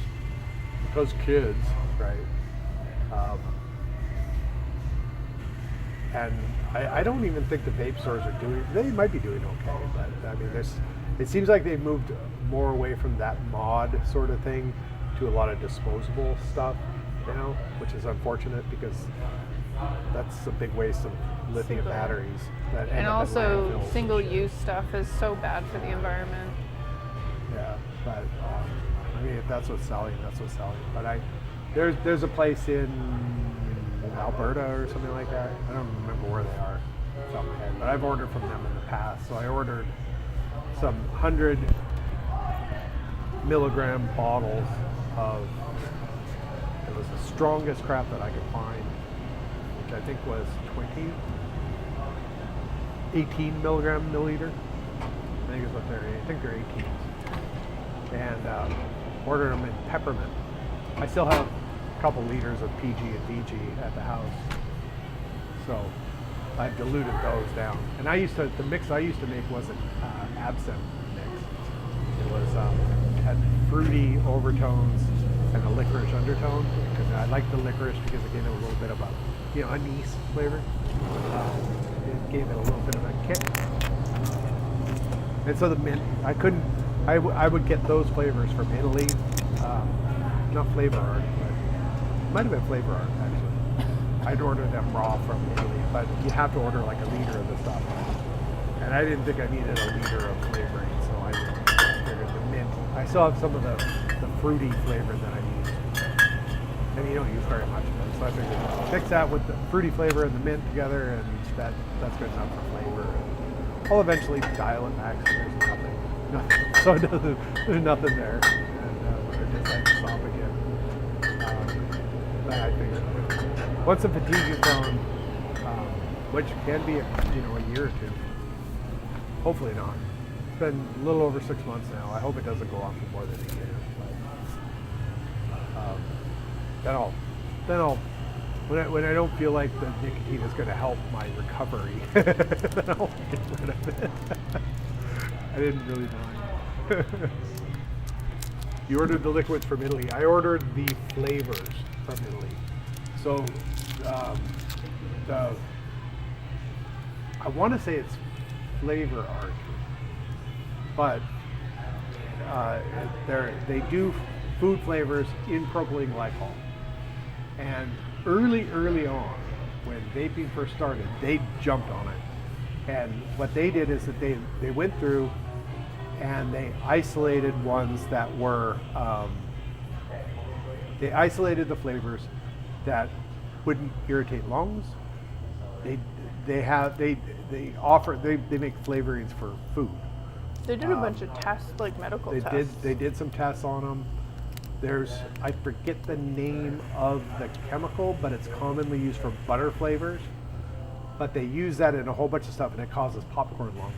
And so they isolated all the recipes that they had this flavoring in it, this chemical in it, and they excluded that. And they made a list of, they didn't call them vape safe, but they were flavors for vapes, specifically for vapes. And they made sure it didn't have any of the irritants or any of the things that'll really trash your lungs. And they sold them, with the asterisk that, they might fuck you up, but Flavor Art. Yeah, maybe that is, yeah. So I would order directly from them and get in a liter of this stuff. There was one of the vape stores, Canadian vape stores, that I had tried a bunch of different flavors from Flavor Art, and there were 3 or 4 of them. I tried a bunch of different flavors. I came up with the formula I wanted, and then instead of ordering these little 30 milligram bottles of just raw flavoring, I just order a liter of it for like hardly anything. Like I'd order the little bottles of 30 milliliters of this flavor, and it would cost me like $8 or $10, $12. I ordered a liter directly from Flavor Art, and it cost me $20 plus shipping. Like a no-brainer, right? JRC says, "Hey, Iron Brew has a rebrand with new colors, new logo, changed the name Extra to Zero, so you may see new designs coming through." Oh yeah, we have Iron Brew in there in the cans. I'll see if I can find some of that stuff, because we like having a bunch of different weird things in there, right? So yeah, that would be good to see and try. Is it the same? Is it Iron Brew but just a different name? I would like Iron Brew. I like it, but my problem with it is it has artificial sweetener kind of things, and those just I don't like. I haven't met an artificial sweetener I like. It just something goes against my palate, and I don't really drink a whole lot of soft drinks. So if I'm going to drink a soft drink, then It's going to be a sugared root beer. better have sugar in it. Yeah, I gotta get something fun out of it. And that's my problem with Iron Brew, is I like the initial flavor. I just don't like the artificial sweetener aftertaste to it. It's like this weird, it's got like a hint of banana in it and some sort of citrusy something going on there. Yeah, it's great. I love it, but I can't drink more than a few sips before I'm like, yeah. I would love it if they came out with an actual sugar version of Iron Brew. I'd be all over that. We have a lot of sugar-free drinks, and especially weird sugar-free ones. They've done really well though. Yeah. Or zero sugar. Like we've got maple Pepsi zero sugar right now. We have both Pepsi cream soda and sugar-free Pepsi cream soda, and both of them do really well. We actually sold out of the sugar-free Pepsi cream soda first. And similarly, we had Dr. Pepper strawberries and cream, sugar and sugar-free. And we've sold out of the sugar-free stuff before the sugar stuff. Yeah, and every year around, what is it, around Passover, or I don't know, I don't know what, it's some Jewish holiday. And every year Pepsi and Coke used to, but every year Pepsi comes out with the sugar version of Pepsi specifically for this Jewish holiday. I don't know why. I'm not Jewish. I don't know if like corn syrup is not kosher, but this Pepsi is certified kosher, I guess. And so every year when they come out with that, we load up. It's called Retro Pepsi or something. Yeah. So we load up on that, and that does really well. We don't carry regular Pepsi, but we'll carry the retro stuff. So we've got Retro Pepsi, we have Cherry Pepsi right now, and we have sugar-free Maple Pepsi. And then we have Pepsi Cream Soda and Pepsi Sugar-Free Cream Soda. Yeah, that's it. And then, yeah, that's it. The only classic ones that we really have, we have Coke in a bottle. We have Coke Zero, Diet Coke, caffeine-free, Diet Root Beer, Grape Crush, Cream Soda Crush, Orange Crush, Mug Root Beer, and that's pretty much it for the classic in a can. Everything else is something different. You should actually take the little thing over there real quick, show them all the drinks. Yeah, we got before some good we stuff. sign off, because we're about to end. Pins and Fids says, "Hi, Simon. Are you recovered and feeling back to normal?" Funny thing, If you go back, if you just joined the stream, you just missed where I just went over that. So Yeah. at the end of the stream, you could back up to whatever point this is. Yeah. And I went through the whole thing. Yeah. I hear Jeannie in the background. Yeah. Long story short, though, brain fog better, fatigue slowly but surely, not back to normal though. But Working 2 days a week. Today Yeah. is the third day, and tomorrow he'll probably be tired. yeah, trying to inch back into the arcade. I would love to get back into the arcade in my regular schedule again. I miss being here. Yeah. The unfortunate thing is that Jacob works on Wednesdays. Wednesdays are usually slow, and he's learning how to work on these machines. So I give him a task. We give him a task of like, this flipper's broken, this thing's broken, check to see if you can fix this, whatever. Clean a machine, go through the lights. And then a lot of times when he's working, he messages me, and I kind of walk him through like, look at this, do this. I'm not telling him how to do stuff. I'm doing that thing where it's like you kind of get him the critical thinking skills to like know what to look for. And he's been doing a really, really good job. We haven't dove into electronic stuff. There's a lot of mechanical stuff. But he's really good at the mechanical stuff, which is unfortunate because that's the stuff I like. But and he hasn't really jumped into EMs. But the other day, like he noticed that the slingshots weren't working on Pinbot or Jackbot, and then he got in there, and because I haven't really been around, I haven't really looked, and some of the pop bumper yokes had snapped, so I had some spares. So he pulled the top. He got those all up and going again. Will I go that way too? Yeah, but there's a couple ones where we have to, like the power supply and skate ball is all hooped. I have one that I need to put in there. Possibly in Starship Troopers now. Yeah, Starship Troopers is starting. I think that when you first turn it on, it acts a little goofy for the first hour, and then it sort of settles down, which implies to me that the capacitors are a little dry for the power supply. I haven't tested the power, but that's my guess, because after it warms up and it runs perfectly fine for the rest of the day, which is good because I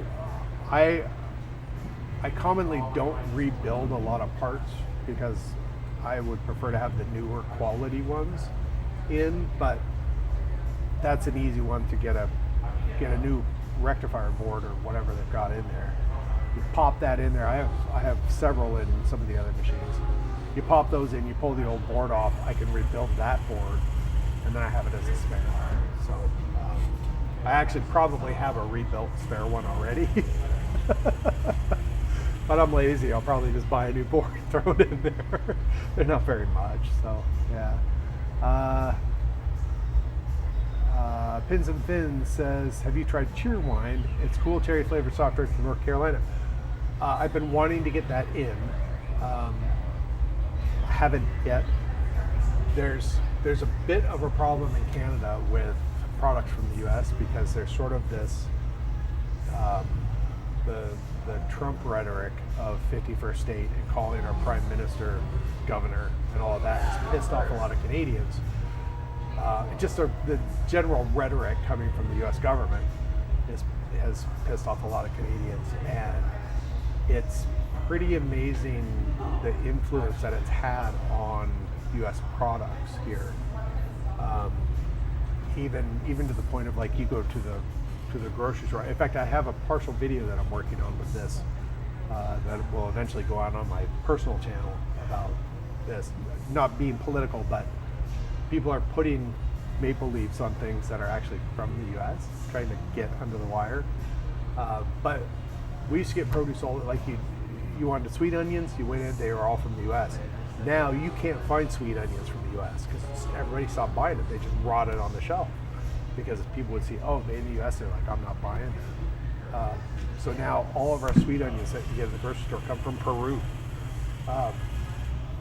So things like Cheerwine, I would love to bring all that in, but after we got in here and we stocked up on a bunch of stuff, and we had a bunch of like U.S. candy bars and a bunch of U.S. drinks in the fridge. After that rhetoric started, we stopped selling it. We entirely stopped selling it. Like we had like payday bars, and we had like a bunch of candy bars from the U.S. But they say made in the U.S. and people were checking the label and they're like, oh, made in the U.S. and they put it back. So I bringing in, and the other thing is that I wanted to bring in Green River for a long time. It's been in Chicago or somewhere. I used to get that in Seattle all the time, and I like it. It's got a crazy non-natural green flavor color to it, and it's a lemon lime drink.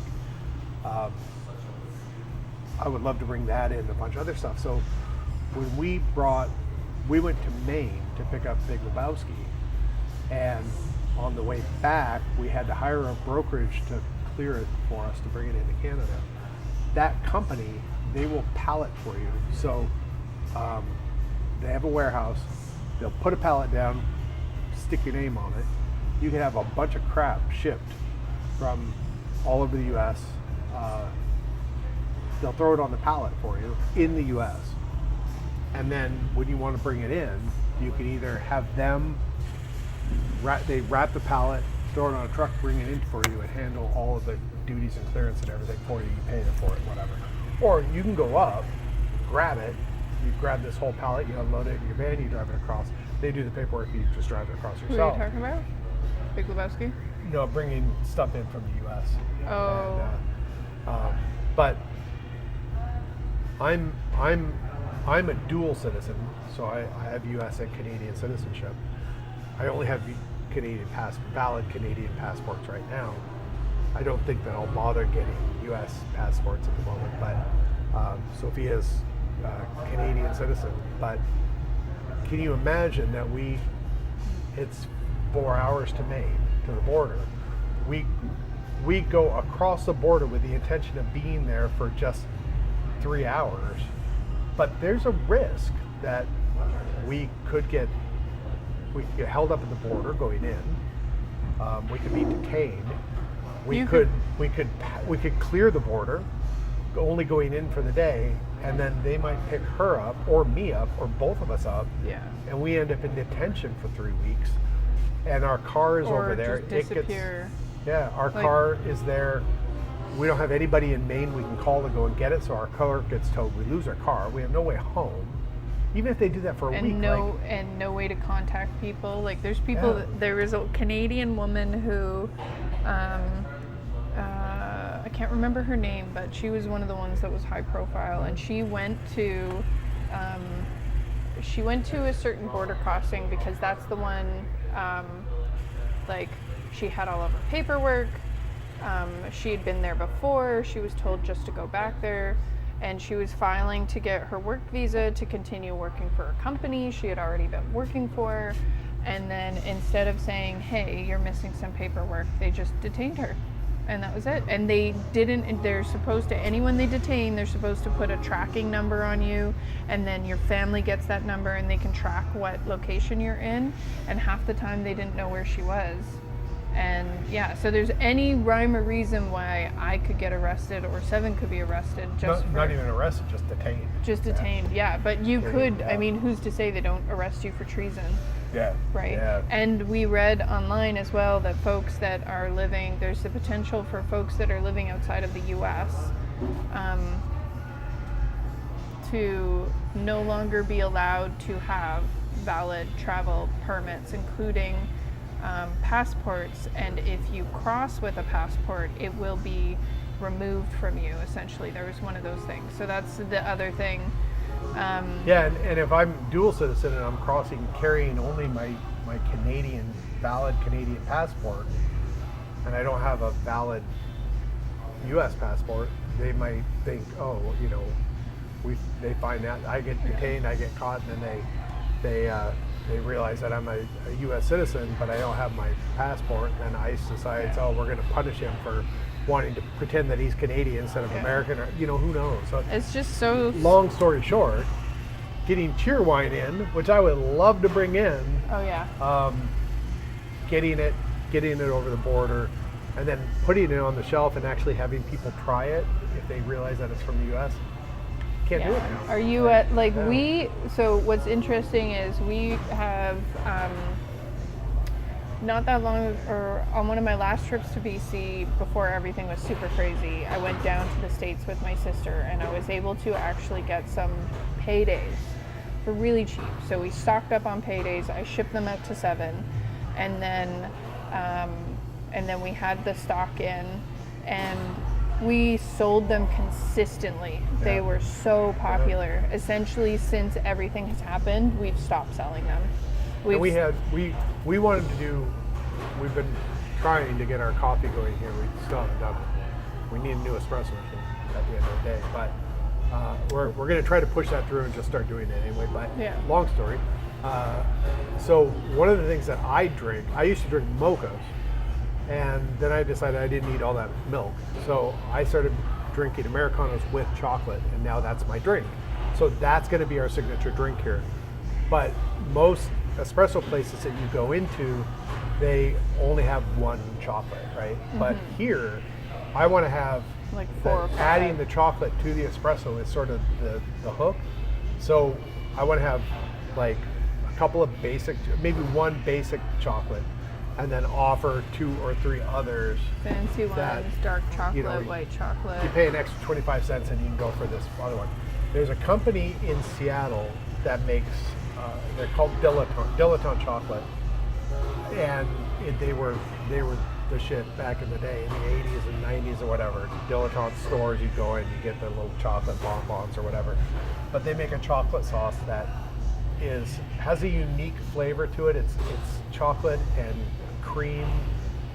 There's some other things going on, but paired with espresso, fantastic. Perfect.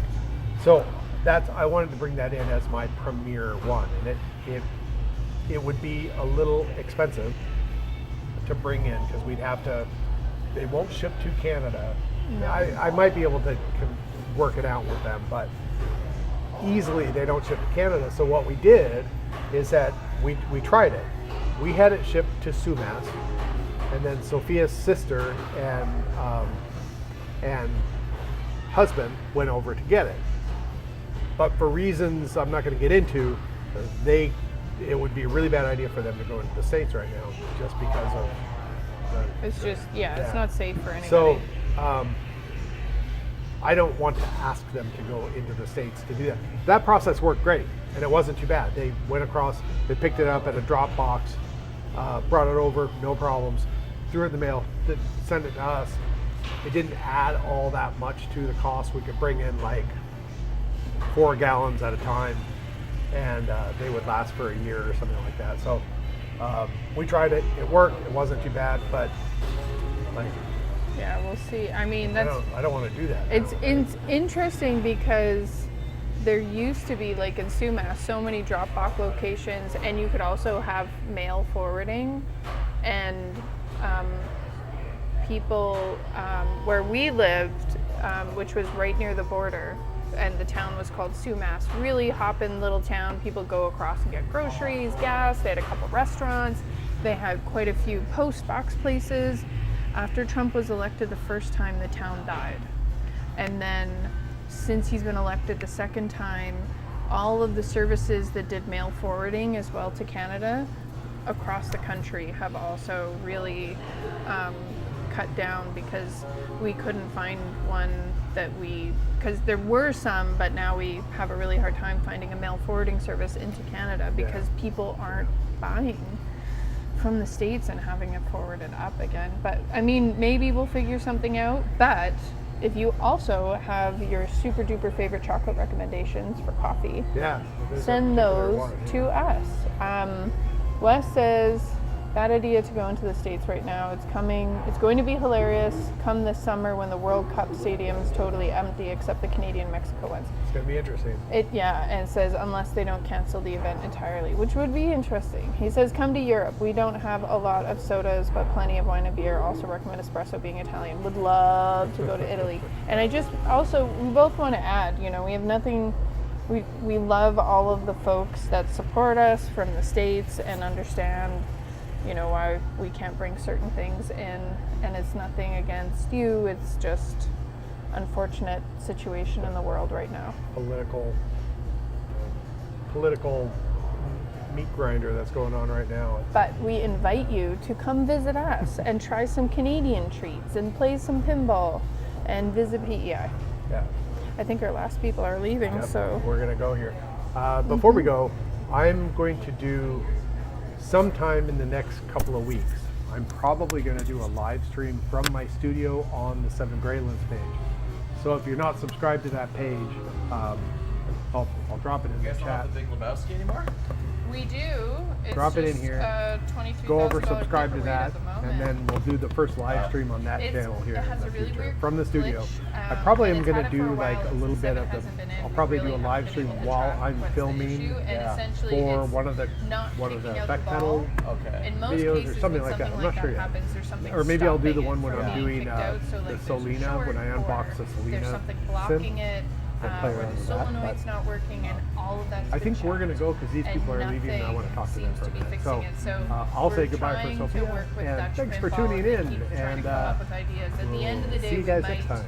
our two ideas are that it's further